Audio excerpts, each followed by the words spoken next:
What's going on, guys? Teacher Talking Sports here. And today's video is going to look at 8 players who have really struggled out the gates shooting the ball compared to what their career numbers say. And all these players are either all-star level players or, we're seen as borderline all-stars, guys who can make the all-star in the near future. And today we're going to start with a player who just recently was named to the NBA's 75 greatest players, and that's Damian Lillard.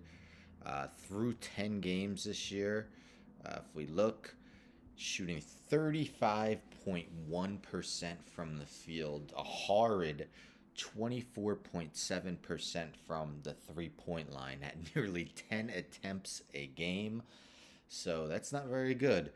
And if you look at his free throw rate, has dropped considerably, averaging less than half the free throw attempts he had in the previous 2 games. And if you look at his game log, he's had some ugly shooting games. Starting off 8 for 24, got this 4 for 15, 6 for 22, 5 for 27 for 22 for 13. Damian Lillard off to a really slow start. He's still dishing the ball. He actually has a career best as of now, 8.5 assists per game. But when is the ball going to start going through the hoop in a more consistent fashion for one of the best scoring point guards in recent memory? Next, we have Michael Porter. Now, Michael Porter made a huge jump last season. Didn't play his first season due to a back injury. Last year became pretty much a full-time starter. As you see, shot 54.2% from the field. Well, now he's out for the foreseeable future with a back injury. So that's big loss for Denver, and you wonder if that back injury was affecting his shooting. As you could see, it dropped nearly 20% to 35.9% from the field, 20.8% from deep, less than half of what he shot in his previous 2 years. Wasn't even making free throws, although he's only 5 for 9. And you see his points were nearly cut in half. So you wonder if it was the back ailment that was affecting his shooting. But now, according to head coach Michael Malone, Michael Porter Jr. will be out for the foreseeable future. Next, we have Jason Tatum of the Celtics. Still 23 years old. Was coming close to making that jump to superstardom. Well, he's also off to a slow start shooting-wise, shooting under 40% from the field. Career low 32.1% from the three-point line. As you see, last season he made over half his 2 point shots. This year he's under 44%, and even his free throw percentage is currently at a career low of 75.5%. Next, we have the beard, James Harden of the Brooklyn Nets.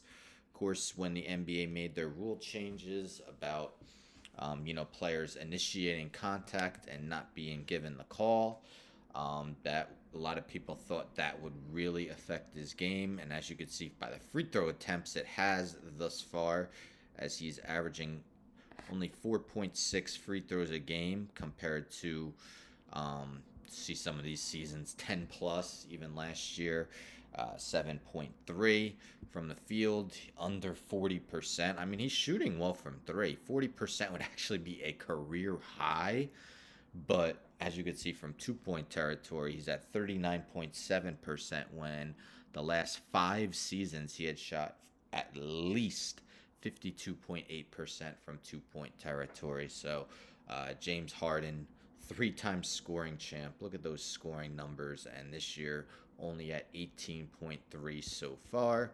Next, we got De'Aaron Fox, now in his 5th season, just 23 years old still. Looked like he could be a potential all-star heading into the season. As you can see, his shooting numbers are well off as well. 39.3% from the field. Never been a great 3 point shooter so far in his career, but he's at an extremely ugly 20.4 3-point percentage, career low 68.3% from the free throw line. So De'Aaron Fox off to a slow start. This guy here, Kristaps Porzingis, did make an all-star team with the Knicks, and he's also only played 5 games thus far this season due to missing games due to injury. But in those 5 games, he has been somewhat pitiful. 34.8% from the field, just 25% from three-point territory. He's often scrutinized. Dallas was hoping he would be the second star alongside Luka Doncic. Still put up decent numbers last year, 20.1 and 8.9, but he's just been far too injury prone with Dallas, and this year he's just not putting the ball through the hoop at a consistent level at all in his first 5 games. The Bulls are off to a 7-3 start, one of the early surprises in the NBA, but Nikola Vucevic, one of the best big man jump shooters in the league, off to a terrible start shooting-wise. 37.8% from the field, 26.2% from three-point territory after shooting 40% from deep last year. Even his 72.2 free throw percentage would be his worst in years. So, Vucevic still doing a great job rebounding, 4.3 assists, but as you can see, his points per game have dropped over 10 from last season when he split time with Orlando and Chicago. And that's it. I am sorry, 7 guys. I had Jason Tatum twice, silly me. All right, so those are 7 players who are off to very slow starts shooting the ball. Which one of these guys is the most surprising? The NBA also did change balls this season from Spalding to Wilson. Do you think that is part of the reason? Who's been the biggest disappointment, though, so far this season? Let me know in the comments. Don't forget to subscribe, hit the like on this video, share, hit the bell for notifications. I'm out.